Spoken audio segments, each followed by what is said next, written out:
자, 이번에는 우리 전산생활 1급 교재 66페이지에 85의 기출문제, 문제 4번 소득세 실무, 4-1번 다음 자료를 이용해서 2000GC에 사원 등록을 하시오.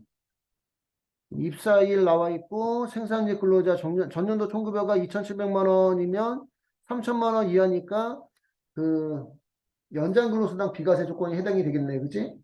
예. 물론 이제 거기다가 이제 월정액 급여가 210만 원 이하이 되겠지만 2000지에 부양가족이 나왔고요. 예, 배우자 소득 없으니까 기본공제 가능하고 자녀 소득 있다는 얘기 없고 중소기업 취업자 소득세 감면 최대한 적용받고자 신청하였다. 중소기업 취업자 감면은 매월 급여 수령 시 적용하기로 하고 당사는 중소기업이며 전자부품 생산하는 제조업체이고 예, 근로소득증 급여대장 작성 시 비과세 및 감면을 적용받을 수 있도록 사원 등록에 등록한다. 최초 취업일이 2022년 3월 1일이래. 3월 1일.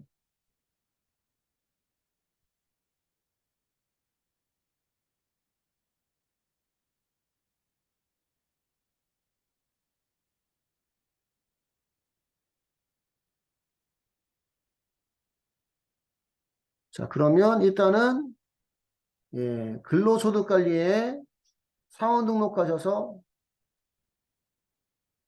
2000지 내가 이미 입력해 놓은 건가? 여러분들 입력 안 돼 있으면 안 돼 있죠, 여러분들은. 그때 우리 그 세무이급 때문에 혹시 몰라서 연습할 때 했었나 보다. 저는 2185번에다 입력할게요. 사원 등록. 예, 코드 번호는 200번. 2000지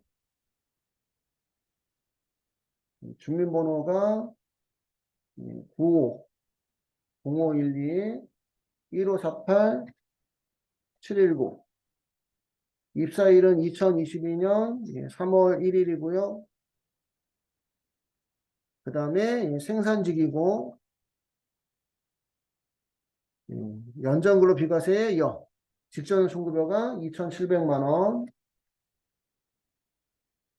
됐을까요? 여기까지 됐나요? 그 다음에 부양가족 명세 가셔서 본인은 기본공제 대상자고 27살이면 청년이에요. 그지? 36세까지인가? 36세? 청년이?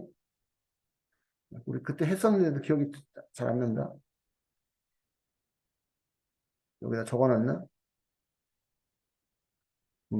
34세까지나 청년. 중소기업 취업자에 대한 소득세 감면 대상자 다음에 해당한 사람이 2012년 1월 1일부터 2023년 12월 31일까지 중소기업 취업하는 경우 청년은 15세 이상 34세 이하 병역을 이행한 기간을 제외한 나이니까 만약에 뭐 군대 갔다 와서 뭐 36살 됐다. 그러면 병역 이행한 기간을 제외한 나이가 34살이면 된다는 얘기입니다.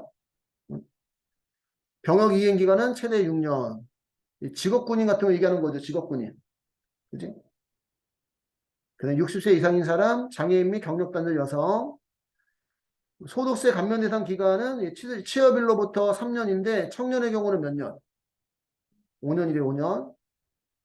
청년으로서 병역 이행 후 1년 이내에 병역 이행 전에 근로를 제공한 중소기업체 복직한 경우 복직한 날로부터 2년, 그 복직한 날 최초 취업일부터 5년이 경과하지 않은 경우는 최초 취업일로부터 7년이 되는 날에 속하는 달까지 발생한 소득에 대해서 감면을 해주고 있고 단 소득세 감면 기간 소득세를 감면받은 사람이 다른 중소기업체에 취업하거나 해당 중소기업체에 재취업하는 경우 또는 합병부나 사업양도 등으로 다른 중소기업체로 고용에 승계되는 경우와 관계없이 소득세를 감면받은 최초 취업일부터 기간을 계산한다는 거 3년, 5년.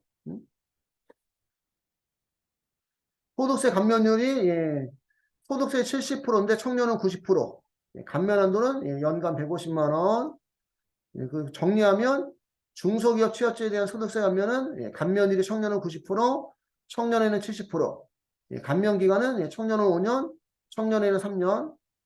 중소기업 취업일부터 3년, 5년 또는 3년이 되는 날에 속하는 달까지 발생한 소득에 대해서 감면해 준대요. 달까지. 참고로 하시고 어쨌든 본인은 예, 만 34세가 안 됐으니까 청년이고, 그지? 예, 본인이 한부모나 경로나 장애인은 아니고요.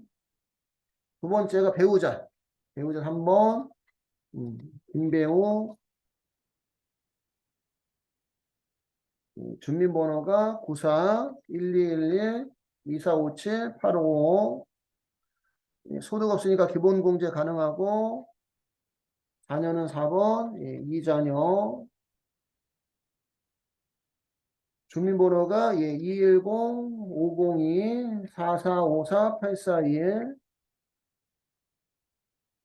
20살 이하고요. 여기까지는 됐어요. 그리고 나서 추가사항. 예, 추가사항에 가셔서 11번에 가면 중소기업 취업 감면 여부 있어요. 거기에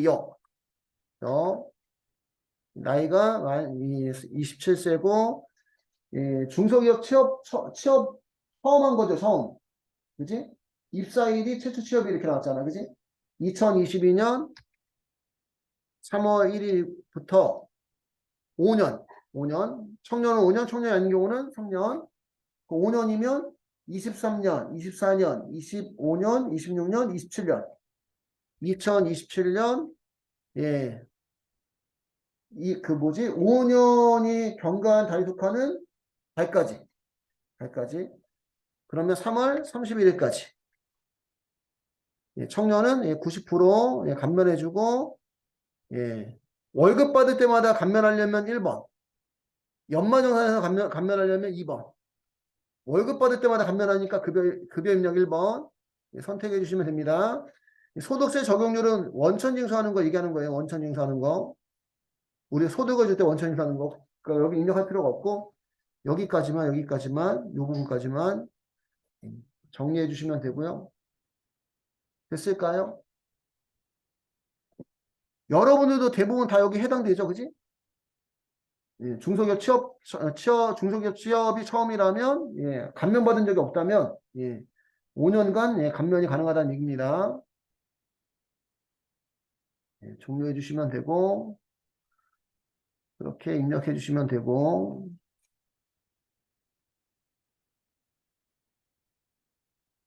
두 번째,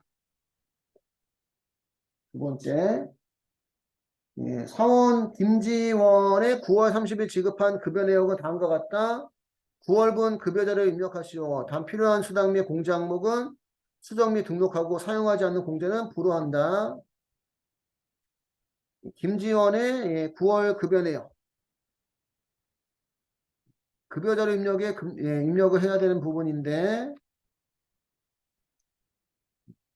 기본급은 가세, 식대 10만 원 별도 식사에 제공받고 있으니까 가세죠. 직책수당은 과세. 자가운전 보조금 20만 원은 본인 소유 차량을 업무에 이용하고 실비 정산을 받지 않으니까 비과세. 예, 육아수당도 6세 이하 자녀가 있는 경우는 비과세. 국민연금, 건강보험, 장려용보험, 고용보험료 그대로 입력하시면 되고 건강보험료, 국민연금보험료, 고용보험료 등급표 대신 표시된 자료를 기준으로 하고 소득세 등은 자동계산 금액에 따른다. 그럼 우리 급여자료 입력 들어가셔서 급여자료 입력 들어가셔서 먼저 수당 등록과 공제 등록하는 거죠. 그지? 수당 공제 가셔서 김지원 등록돼 있나? 사원 등록에? 돼 있는 거죠. 수당 등록과 공제 등록 가셔서 기본급은 가세, 상여는 없으니까 부, 직책수당 가세요, 월차수당 없으니까 부, 식대는 가세죠. 여기다가 부루하고 쭉 내려가서 예, 가세, 식대 예, 추가로 등록하셔야 됩니다. 가세, 식대. 예, 가세인 수당의 유형은 다 급여로 되어 있고요. 자가운전 보조금 비과세, 야간근로 수당 없으니까 부. 그 다음에 육아수당 비과세죠. 비과세, 수당명에서 F2 눌러서 육아. 예, 육아수당, 비과세 선택해 주시면 되고요. 됐나요? 예, 공제 등록은 따로 건들 필요가 없고 확인하시고 예, 9월달 급여고요. 예, 9월 30일 날 준대요. 김지원의 기본급은 260, 예, 직책수당은 20만 원, 자가운전보조금 20만 원, 예, 식대 10만 원, 육아수당 예, 20만 원. 그 여기 이제 비과세 30만 원은 자가운전보조금 20만 원하고 육아수당 중 10만 원하고 그지? 30만 원 잡힌 거고 나머지는 다 과세고 예, 국민연금은 15만 원, 건강보험료는 9만 원, 장기요양보험료는 7,650원, 고용보험료는 19,500원, 소득세, 지방소득세는 불로원자로 그대로 놔두고 됐을까요? 여기까지 됐고 원천징수 이행사항 신고 작성하는 얘기 없고요.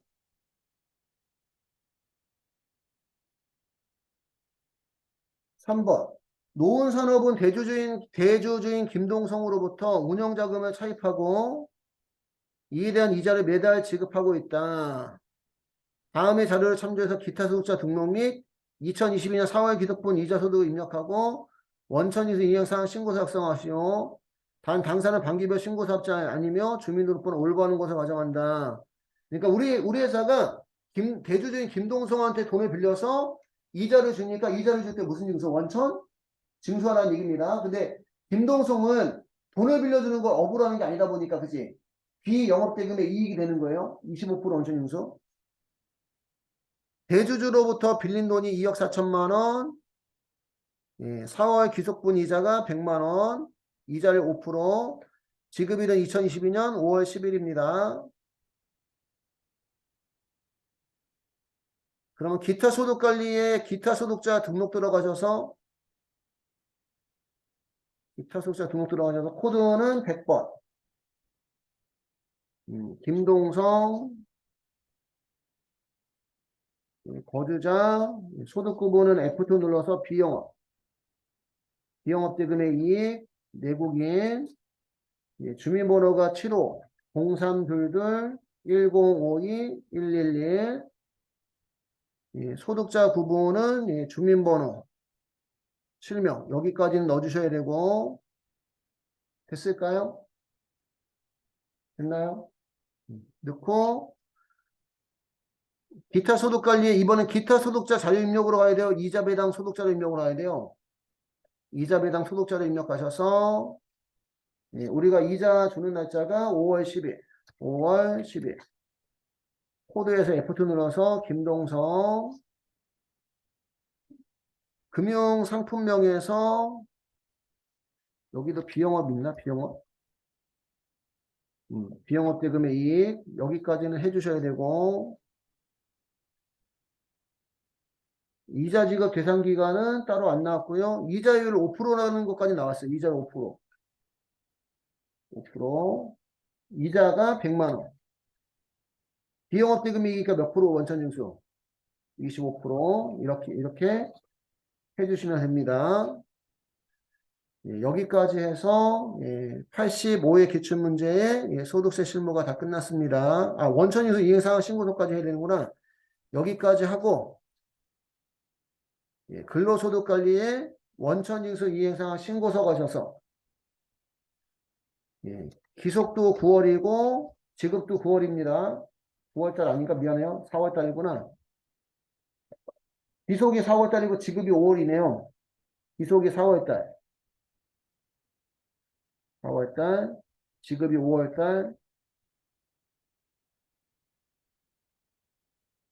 안 나오네? 그럼 우리가 앞에서 잘못했다는 얘기인데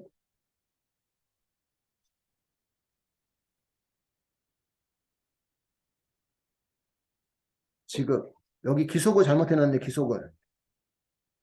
이자 배당 소득자료 입력에 기속연월을 2022년 5월이 아니라 2022년 4월.